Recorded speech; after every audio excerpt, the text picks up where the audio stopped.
Titans, Jags injury report coming at you right after the bumper.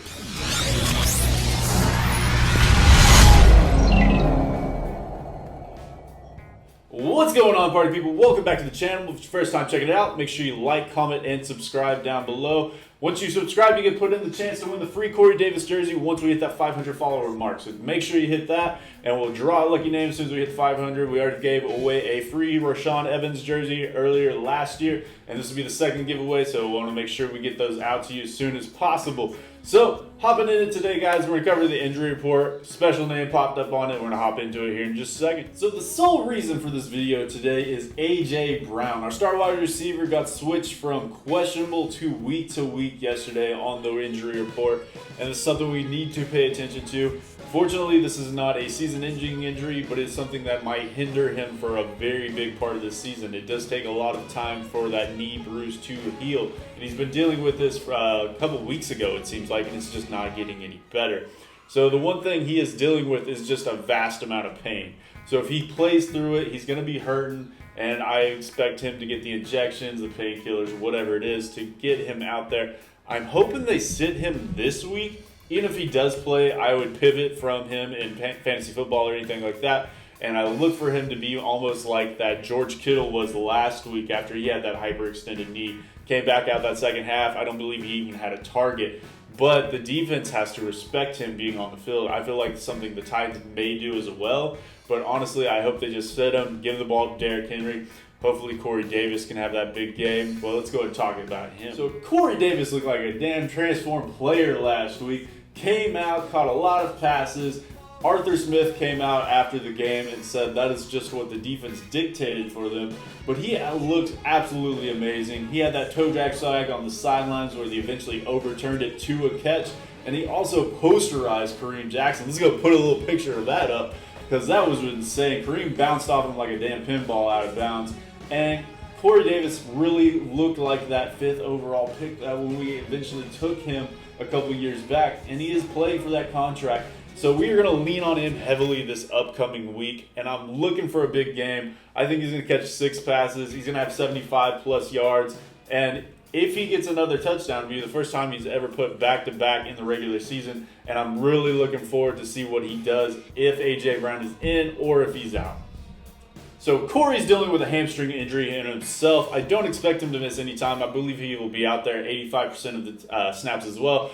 Barring a re-injury, and with a hamstring, those are kind of iffy at times, and it's something that's very highly likely that it can be re-injured if you push it too far too fast. But he's had it for a couple of weeks now. He played through it last week and looked great, so I don't see any reason why he wouldn't do it again this week. So if A.J. Brown does sit out this week, the Titans are going to have to pivot to more 2 and 3 tight end sets, leaning on more Ferkser, Miko Pruitt, and New. But they are still going to need another outside receiver opposed to Corey Davis. And that's where I think a lot of snaps are they're going to have to lean on Adam Humphries, Khalif Raymond, or Cody Hollister. And Raymond and Hump are they're built for the slot. I expect Raymond to be a little bit more out there on the outside, but I think he's going to share a lot of time with Cody Hollister. Cody Hollister only had about 6 snaps last week, but he is a big dude, and he can play that outside position, and I believe he's the best blocker as far as the wide receivers go, other than Corey Davis, who is amazing at blocking at the wide receiver position.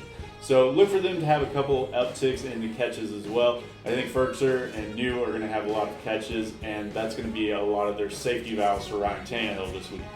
Taylor Lewan also missed practice yesterday due to illness, but he's not on the COVID-19 reserve list, so I expect him to be out there on Sunday. Even if he was on his deathbed, completely dehydrated, I feel like Taylor Lewan will still be able to suit up, and he'll do it for the boys. So on the opposite side of the ball, yesterday was the first practice where we got to see Beasley and Clowney out there at the same time and be a full participant.